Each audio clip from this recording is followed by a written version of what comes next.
I feel like a lot of why people would call this type of writing bullshit is because it's not narrative and it doesn't follow any sort of conventional plot in the poem. So it's hard to find the story of the poem. That makes it more difficult to read on the surface. But I think that in a poem like 20, which it seems like it's difficult to penetrate the first time you look at it, as you go along, you can kind of find your own connections in it. And I think that's what makes it fun to read, and that's what makes it rewarding, because the reader has more interaction within it. Like you can see, you notice, I think that Amaris had pointed this out in when we had our video discussion, but you know, the first time that 20 is mentioned, it's written out numerically, and then it switches to sleep is 20 spelled out TWENTY. So commenting just on little that things like that. Could be bullshit, but it could be bullshit, significant. but it could be significant. It could be significant to you as the reader, and I think that's what makes it more interactive and why we come back to these poems, because there's a lot of work to be done on the part of the reader. Yeah, Max. If I have a dream and a series of dream associations, they are as real to me as the day's work at my desk, which is a series of conscious sequences, at best. But you know, if the day is going well, it's a series of conscious sequences. I do this, and then that leads to this.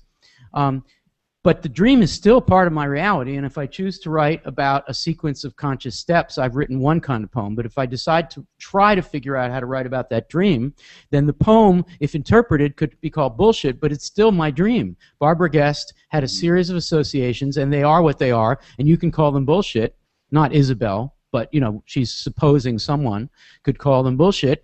Or you could sit down and listen to Barbara and friends try to figure out what her dream says. Not what it meant, but what it says. So I welcome the bullshit in that sense. Max, do you welcome it in that sense? Well, yeah, I mean, that's sort of like a psychoanalytic approach almost, which I mean has been called. That. Should we psychoanalyze you? Sure, let's have at it. That's not. I mean, psychoanalysis has been called bullshit for 100 years now, so it's... Right, a cigar is just a cigar, Dr. Freud. Why are you telling me something else? Stop telling me something else. But I think what Barbara Guest and John Ashbery in the instruction manual, what they're doing is it's a little different from the bullshit of psychoanalysis. I think they're acknowledging the fact that the dream comes into being when we remember it, when we sort of enter that dreamlike associative world. So it's not like you're just trying to remember your dream as it was and telling, you know, Freud, who's going to tell you, you know, what you're really thinking, but rather it's about. I mean, we've all had dreams that have felt very real, and then when we wake up in the morning, they kind of disappear, but they come back in bits over the course of the day. And I think that's sort of what Barbara Guest in 20 is doing, is entering that sort of associative world of the dream and kind of teasing these parts back, putting them all back together. Nice answers from both of you. Dave, I'm going to save you for the next one, and I'm going to ask Ray a question about this generally, and then thank Ray for sitting in the seat, and ask Marcy to come up, if Marcy's really okay with that. No, you prefer not? Okay, well, we'll I think Beth from Chicago should. No, nobody wants to do it. All right, Andrea, who's already got a PhD, will do it. That's good. If you're good with that. Ray, there must be a time in this course where you finally got home from work and you sat down in front of your computer and you did your ModPo homework and you thought, this poem, this is really BS.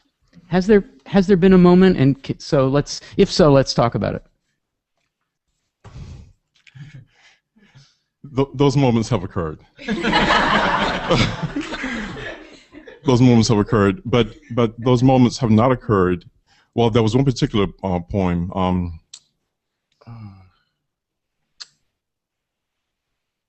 Do you remember when? No, it's all right. The idea is about having the dream and about the dream having power.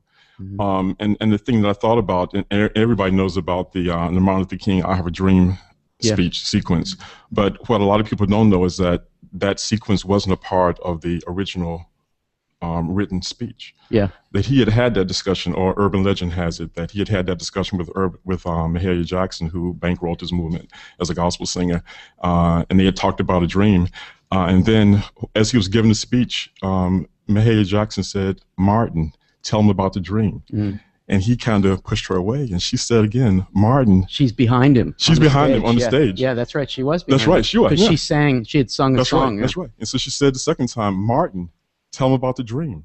And he left the text, and he went on this riff, this poetic riff about a dream. It was it was pure poetry. Yeah. In some respects, the whole speech was poetry. Right. But the dream sequence was a poem within a poem that actually laid out the parameters for the way he perhaps thought the world should be in the future. Right. And there were many, many, many people, thousands of people, who not necessarily because they didn't recognize the truth of the movement, but because they didn't like this particular guy's maybe demagogic approach or whatever, who probably called that bullshit. Mm-hmm. They probably called it bullshit. Right? I'm sure they did, as a matter of fact, because he was doing this series of parallelisms about things that he dreamt, and the only thing that connected them together, because they're paratactic, is that they were dreamt by him. And so you needed his subjectivity in order to tie them together. So it was about him, but it was about a kind of common dream. So you're really good at this.